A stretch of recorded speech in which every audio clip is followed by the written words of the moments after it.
Bismillahir Rahmanir Rahim. I'm Dr Mohibullah Wazir, and the topic is why not the blood regurgitate back to the superior and inferior vena cava during right atrial contraction. Because the superior vena cava has no vein at the entry point into the right atrium, while the inferior vena cava do have a rudimentary valve, which is also called an estrogen valve. In the same way, coronary sinus also have a rudimentary valve, which can also be called a Thebesian valve. But why not the blood regurgitate? There are multiple factors that prevent the regurgitation of blood into the superior and inferior vena cava.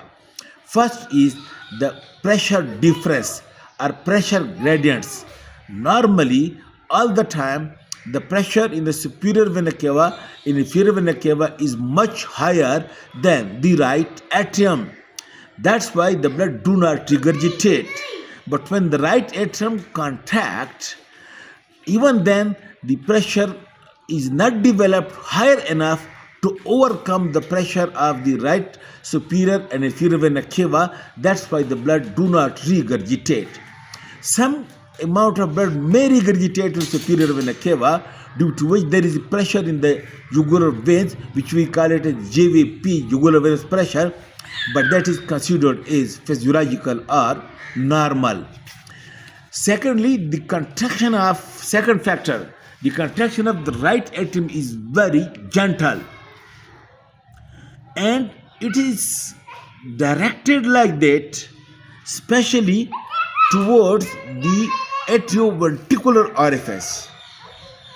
That's why this special directional contraction of the right atrium and not forceful. Normally, slow flow of blood is all the time going toward the right ventricle, right atrium, but at the last time when the right atrium contracts, the pressure developed is not much enough to overcome the pressure of the vena cava, and at the same time, it is directional contraction of the right atrium towards the tricuspid valve. That's why the blood do not regurgitate.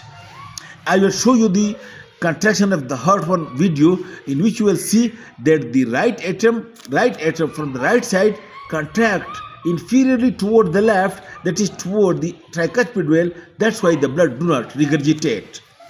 And the third factor is this is also called as the milking effect of the right atrium. And then the respiratory pumps. When there is inspiration, negative intrathoracic pressure which suck the blood from the veins toward the right atrium, and during expiration there is a positive pressure of the abdomen when the diaphragm contract, and the positive pressure of the thoracic wall also do not allow the blood to be regurgitated back to the superior and inferior vena cava. That is called a respiratory pump. Okay, then at the entry point of the superior and inferior vena cava, some of the muscles of the atrium, for example, over here, these muscles of the atrium, they wrap around the entry point of the superior and inferior vena cava, wrap around the atrial muscles, and these atrial muscles, this is called as atrial ring. Some people call it a sinoatrial valve, and some people call it as myocardia venosus. And this is considered to be as not scientific and anatomically proved, but it's said to be atrial ring around the opening of the superior vena cava, as well as the sinoatrial valve, which prevents the regurgitation of blood from the atrium to the superior and inferior vena cava.